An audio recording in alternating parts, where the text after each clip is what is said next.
So, hello, Truls. How are you doing today? I'm good. I'm just in the studio working on new songs, graveyard. So, next March, it's gonna be the second time Graveyard come to Brazil. So, I'd like to know a little bit how were your impressions of the country? Oh, it was we went from Mexico and down to Peru and Chile, Argentina, and Brazil, and it was all in like a week or something. So it was very crazy. It's a lot of impressions and lots of like it's a little bit of a blur when I think back on it, but I think it was very beautiful. I remember Rio a lot, and I remember we went to the beach there for Ipanema Beach, and like almost got swept away by a wave, which was kind of scary. But and I remember like driving from the airport and like seeing all the favelas and that mountain, like the sugar hill. That was it called? Yes, Pão de Açúcar. What's it called? Pão de Açúcar. But Yeah. yes, that's the translation to English. Sugar mountain, sugar hill. Yeah.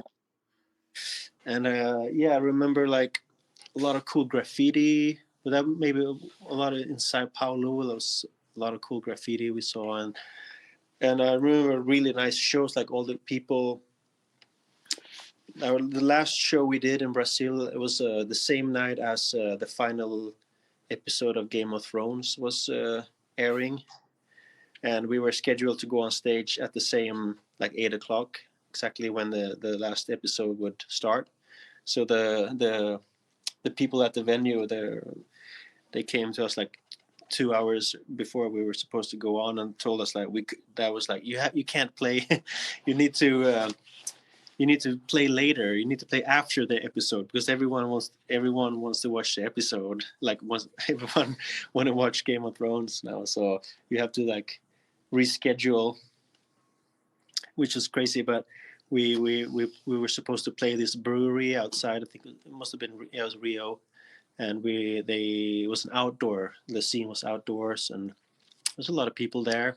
And when we were supposed to go on, they put up a big screen and they projected Game of Thrones. So there was like hundreds of people sitting down on the ground just watching like Game of Thrones, and then right after the show ended, we just went on and played.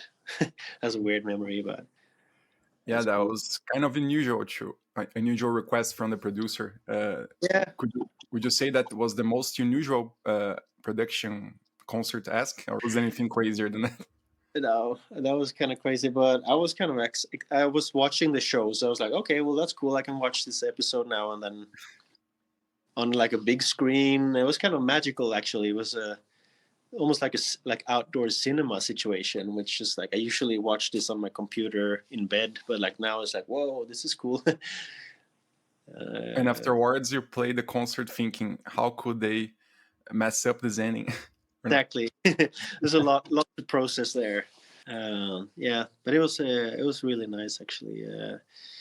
But other than then it's a little bit of a blur, the rest of the whole tour. But I'm really excited to come back. I think we were at sort of that summer. We were getting a little bit worn out. Last time we were there, we had been touring since the Peace album came out. I felt a little bit, me personally, I felt a little bit like on the edge of like a little bit of a burnout coming. But now I'm like in a much better place. I feel really excited to play.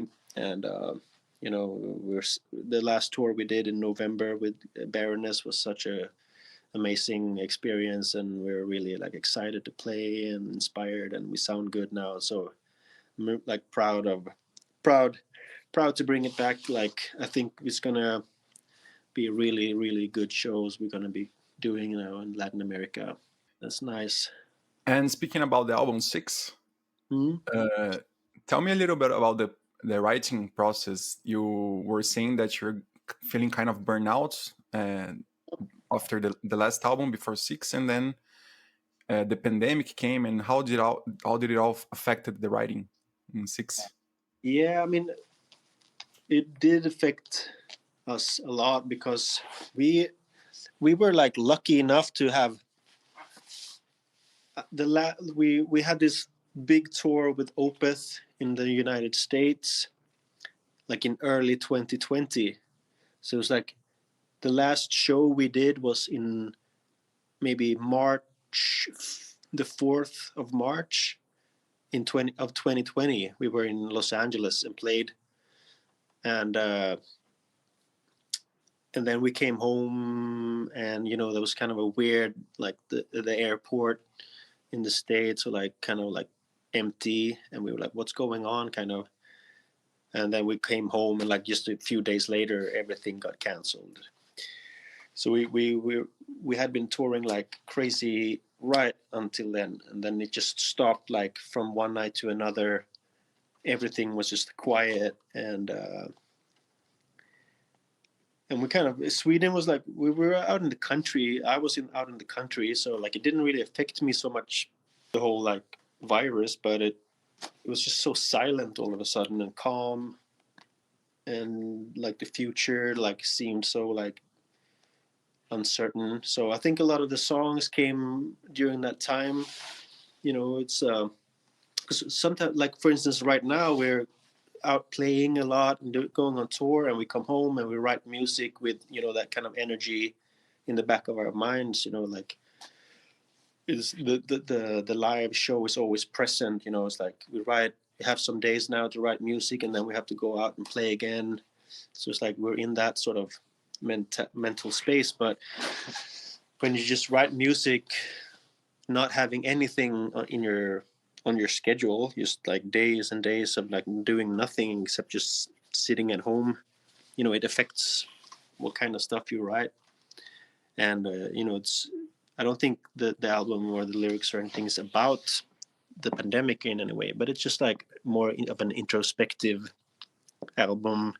And the lyrics, like a lot of thoughts that maybe been like pushed to the side while you're out traveling all the time, and then you're home, and like a lot of different thoughts come to mind, different ideas springs out of this silence, and new, like, and the shift from like crazy touring to like just not doing nothing was kind of like a dramatic, so yeah, it did affect the writing a lot. So I have to ask you about Breathe In and Breathe Out. It has an amazing video clip, very beautifully shot, black and white, with all the cinematic look, shot in a lighthouse. Mm-hmm. How was the band's involvement in creating this concept of the clip? And can you tell me a little bit about the idea behind it, and how was to shoot that video clip, which seems very beautiful, but pretty hard, I imagine? Yeah, well, actually we're very involved, at least I was, because it is shot where I grew up, and these were like friends of mine that had this boat, and this lighthouse is just like I grew up in this area. So the director had this idea. He showed me pictures of a location on the east coast of Sweden. We are on the west coast, and he's like, "Yeah, I would like to shoot something around this place here on the east coast." And I was like, "Well," which was also like, he had this idea about us being on the coast with water, but I was like, but like I have like my parents have a house on an island here on the west coast, right where we're at, and like I can get us like a boat, and I can get all these locations, and like we have a boat that we can drive. So he's like, oh shit, so we just decided on doing it like where I grew up, basically, because I'm from this island outside Gothenburg, small place, and so I just made some calls, and we had these people show up with the boat, and we used like our boat with the camera man on my dad's boat, basically, and yeah, and we went out, and then, the weather got pretty rough, and it was they had the drone set up, and we did the shot on the lighthouse island, which is called Vinga, which is the first like big lighthouse like outside of Gothenburg that you'll see when you come from the west. And right, we did the shots, and then it started raining, and we had to like rush everything back into this like fishing boat. And like I was in the motorboat, and the rest of the band was in the fishing boat. And like when we had like maybe a 2-hour drive or something from this island to the island where I grew up, where we had our camp and like everything. And the fishing boat, the motor broke down like out of on the ocean. Just as like the waves started getting kind of crazy, so it was like, oh shit. So we had to like tow. We had a sort of a smaller motorboat. We had to like throw them a line and tow the big fishing boat all the way back to the island. It took forever, but we had all the footage we needed, so we were happy about that. But then like the last part of this day was kind of wild. Yeah, it was a crazy day. And were you happy with the results? I personally thought it was amazing. Yeah, I was very happy about the results. It was really fun, and I felt good about being able to like share a little bit about of my world also, even though I live in the city now, but this is sort of where I grew up. So. And speaking of yourself, you play the bass in the bands. You also do some vocals, but previously you played the guitar. And seeing you on your Instagram, you also play the keys and many other instruments. So, how was your upbringing in music? What got you interested? When did you discover you wanted to follow a career in music? Well, I come from a family like no one is playing any instruments in my family, but they were always like really supportive. I used to be. I grew up skateboarding a lot, and like when I would watch skateboard movies, and there were a lot of them had really good music in it. For instance, there's one movie, it's a classic skate movie that I watched a lot called Welcome to Hell, that had a lot of rock and roll music. It had like Pink Floyd, Black Sabbath, and Janis Joplin was in there, and Iron Maiden, like a rock and roll soundtrack to that skate movie. And I would like watch this movie. I was so obsessed with the movie, so that when I went to school, I needed so I like recorded all the sound from the movie onto cassette tapes. So I had all the music on cassette with like all the skateboarding noises on top of it, and I would just bring my Walkman to school, just listen to this soundtrack and like hearing the skate noises, just to imagine the movie, because I just couldn't get enough of it. And yeah, and then just that's where it started. And my friend who I was always skating with, he got hurt, so he couldn't skate. So we would just sit at home, and then he had a guitar, so we started playing guitar together instead, and kind of evolved into more. I got sick of getting hurt, like falling so much on the skateboard all the time. So I think music is probably a better idea for me. I started jamming, and then that just like became my whole life. Do you still skate? No, I did during the pandemic. I did skate like a lot actually, but now I'm always so like worried that I'll fall and like break my arm or something. So like I can't really commit to it, because I always have this idea like if I fall and hurt myself, I won't be able to go on tour. I won't be able to play, so that would just suck too hard. But during the pandemic, when we didn't have any shows, I was like, okay, let's go. So I skated. It was really nice actually, but now I don't. You said that you grew up with movies from skateboards and where you got the soundtrack, but here in Brazil, at least, it was very famous, that video game, Tony Hawk Pro Skater 2, and one had an amazing soundtrack too. Did you play it, or do you remember? Yeah, I played it, but when that came out, I had already sort of I was already into music. Like I played, I was still skating, but I kind of, I, I think I had already transitioned over to music when that game came out, and I was never really big on video games. So, but I did play it. I played the first, the first Tony Hawk game and the second maybe also, but I don't think it. I was already into music at that point. And Graveyard's music, it's very powerful, very introspective, also very emotional. And I would like to know how it is the writing process for the music, because it seems like each music is very personal and introspective, like I said. So do you write something and bring to the band, or how do you guys work together? Yeah, well, it has changed a lot over time. Like I remember the first album when I was in the band, we would, have so much time, because we were young, so we would sort of build the songs together in the rehearsal space. Someone had a riff, and someone just like we would build it much together. But now I think we write more on our own at home, and then bring for me at least, like the way I try to do it is to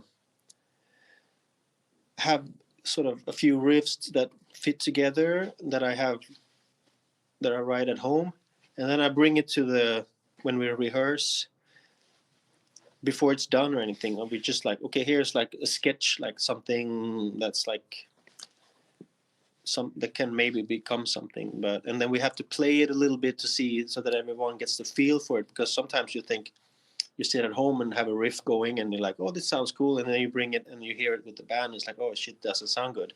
So you have to try it out with the band during the process, and then you take it home with you, like maybe you record I record the band jamming on the riff, and I take it home and I listen to it and like, okay, well, maybe it needs to go slower here.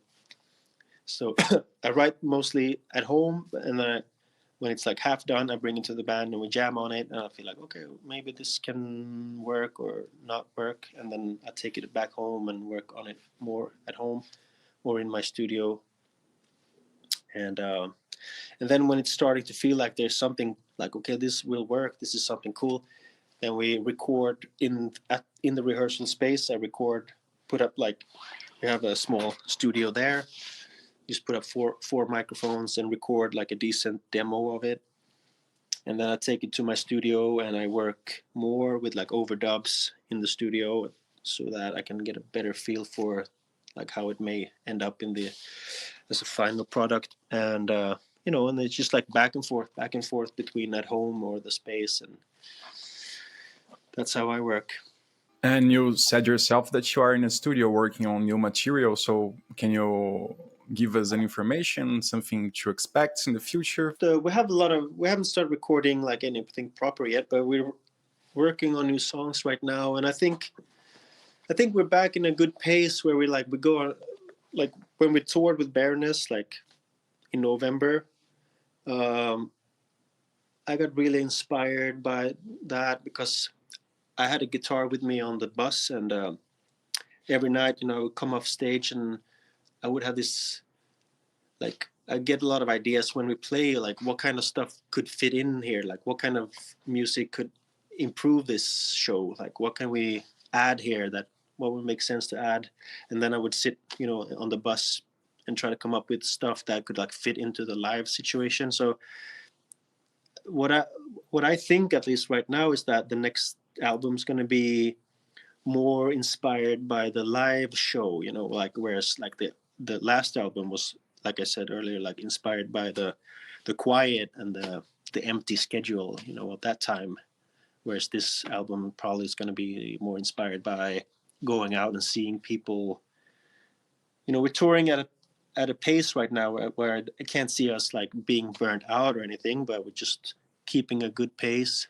And so every time you come back home from a tour, you're still inspired and not just like too tired to do anything, because we don't do those kinds of tours, but just like come back and like, fuck, this was fun, like let's write more songs that to make this like if develop this what we already have, and you get all that feedback from the audience. It's really inspiring. And yeah, so I don't know, that's where I'm at the moment. It's a little bit, in the middle of it. It's hard to describe, but And your go-to instruments to write songs or just play around is the guitar, not the bass?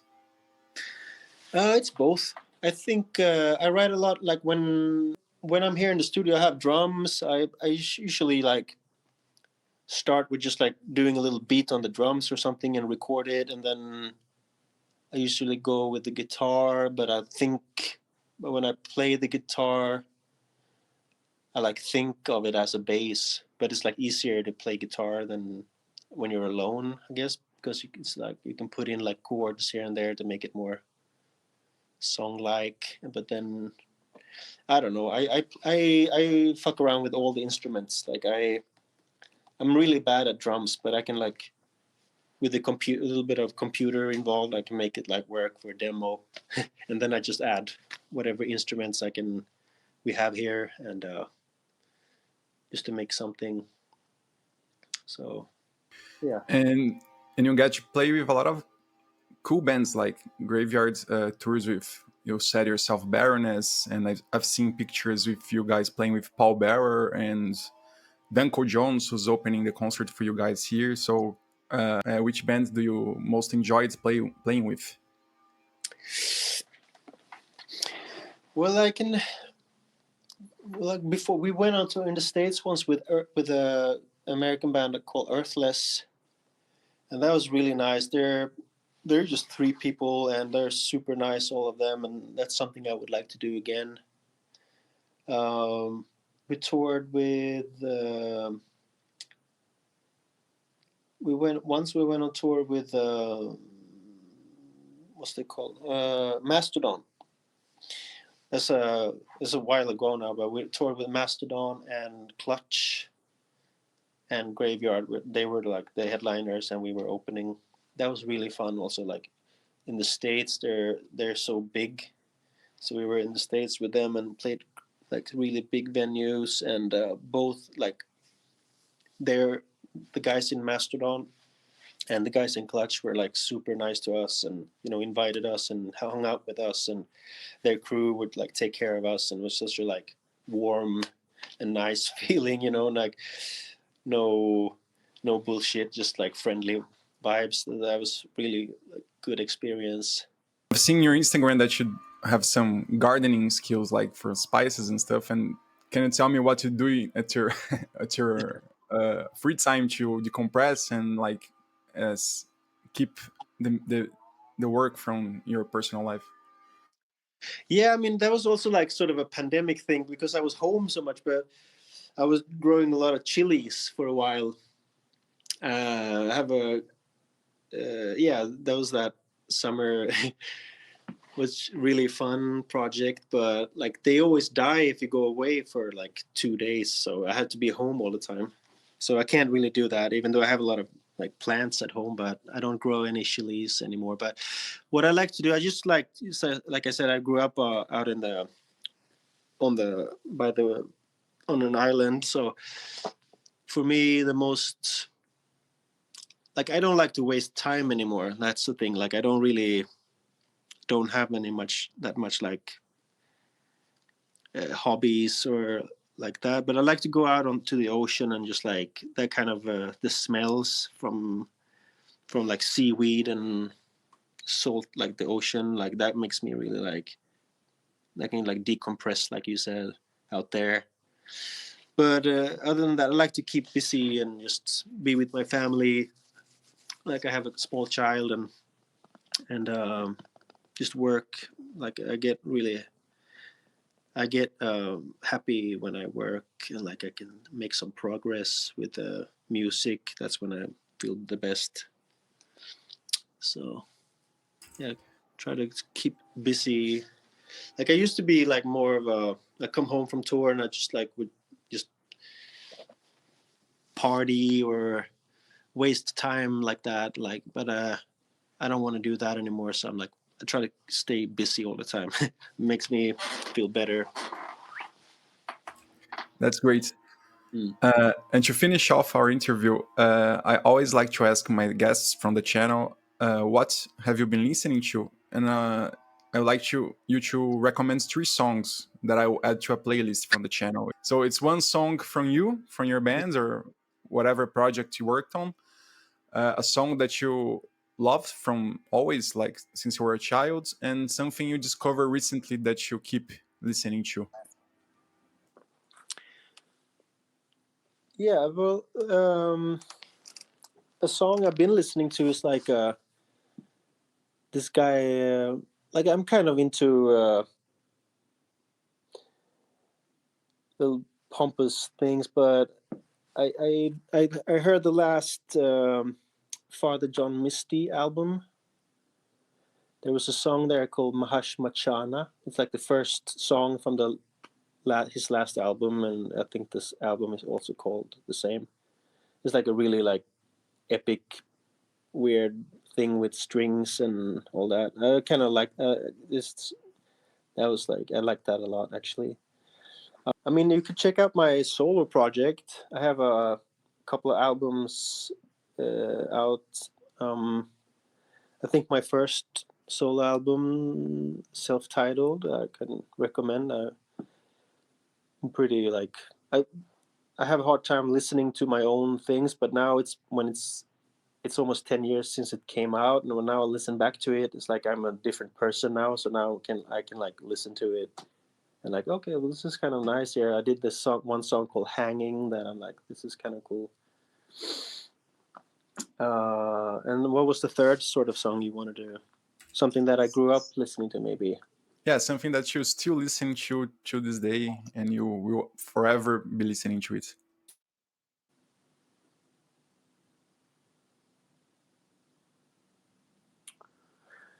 Well, that's just like a lot of classic stuff then, but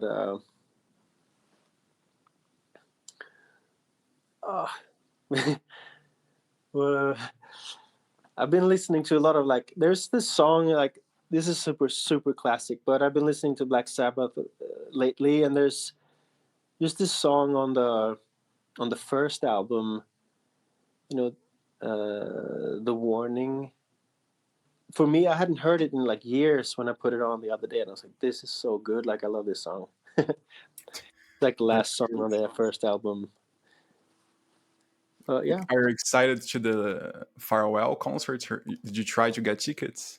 Oh no, I've seen them before, and I think it's like that. This show that they're putting on now, it's like it doesn't really. It's not. I'm not interested in it actually. I rather just remember what I saw like 15 years ago. Then yeah. I saw them on Roskilde. It was at 2005, I think. Roskilde Festival in Denmark, and that was like the full lineup, and I had a great time. Some people say like, "Oh, that was a bad show," but I remember it was a great show. They did some corny like medleys, but it was fun. That's awesome.